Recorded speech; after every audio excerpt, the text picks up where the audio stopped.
வணக்கம் சார். வணக்கம் சுந்தர் சி. இப்படியோ நம்ம ப்ரொடக்ஷன்ல ரஜினி அவரை வச்சு படம் பண்ண போறோம். வெற்றி படமாக அது அமைய என்னுடைய வாழ்த்துக்கள். Thank you sir. நம்ம படம் மாதிரி நல்ல ஒரு கதைக்களமாக ஒரு வித்தியாசமான கதையோடு ரஜினியை சந்தித்து அவரோட கதையை பகிர்ந்து வெளியிடுங்கள். வாழ்த்துக்கள் சார் உள்ள வரட்டுங்களா? வாங்க வாங்க. என்ன கமலை செஞ்சுட்டு வரீங்களா?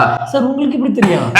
எனக்கு அது மட்டும் இல்ல, நீங்க எடுத்துட்டு வந்த கதையும் எனக்கு தெரியும். சார் என்ன சொல்றீங்க? என்ன பெருசா கதை? ஒரு தங்கச்சி இருப்பாங்க, அவங்க காதலிப்பாங்க, அந்த காதலை வந்து குடும்பத்துல எதிர்ப்பு தெரிவிப்பாங்க, அதுக்கப்புறம் அந்த தங்கச்சியை கொலை பண்ணிடுவாங்க, அவங்க பேயா வந்து பண்ணுவாங்க. அவங்க அந்த கதை தானே? சார் அப்படிலாம் இல்ல சார். இது ஜோக்கு, ஏதோ சீரியஸ் எடுத்துக்க வேண்டாம். நெல்சன் வராங்க, நல்ல காஃபி இருக்குமான்னு கேக்குறாங்க. லோகேஷ் வராரு, நான் கமல் ஃபேன் சார் அப்படின்னு சொல்றாங்க. நீங்க வந்து இப்படிதான் சொல்லுவீங்க அப்படின்னு சொல்லி நான் கற்பனை பண்ணேன். சார் அப்படிலாம் இல்ல சார். இது நினைச்சு கதைங்க.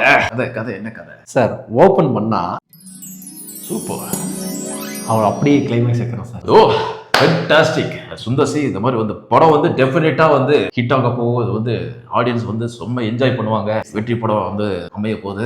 வாழ்த்துக்கள். ப்ரொடக்ஷன் ஓகே, தலைவரும் ஓகே, இந்த மியூசிக் என்ன பண்றது? புல மப்புல திரியற பொம்பல். எப்படா கரெக்டா வந்த? வாழ்த்துக்கள். நான் முதல்ல நீ வாழ்த்துக்கள் சொன்ன வந்த மாதிரி தெரியல, வாய்ப்பு கேட்டு வந்த மாதிரி இருக்கே. இது ஒண்ணுதானா? உங்களுக்கு தெரியாதா? என்ன விஷயம்? தலைவர் அணிய சொல்லிருப்பாங்க, நீங்க ஆதின்னு சொல்லுனா. டேய் புரியாம பேசாதடா. கமல் சார் அன்பே சிவம் மாதிரி கேரக்டர் ஓரியன்டா படம் எடுக்க சொல்றாரு. தலைவர் அருணாச்சலம் மாதிரி கமர்ஷியலா படம் எடுக்க சொல்றாங்க. ஆனா ஆடியன்ஸ் எல்லாருமே இது அரண்மனை பையன்னு சொல்லிட்டு இருக்காங்க. அன்பே சிவம், அருணாச்சலம், அரண்மனை 5 மூணையும் கலந்து ஓப்பனிங் சாங் வச்சிடலாம். எப்படிடா முடியும்? தம்பி நம்புனா நீங்க ஆபீஸ்ல அனௌன்ஸ்மெண்ட் பண்ணிருக்கேன்.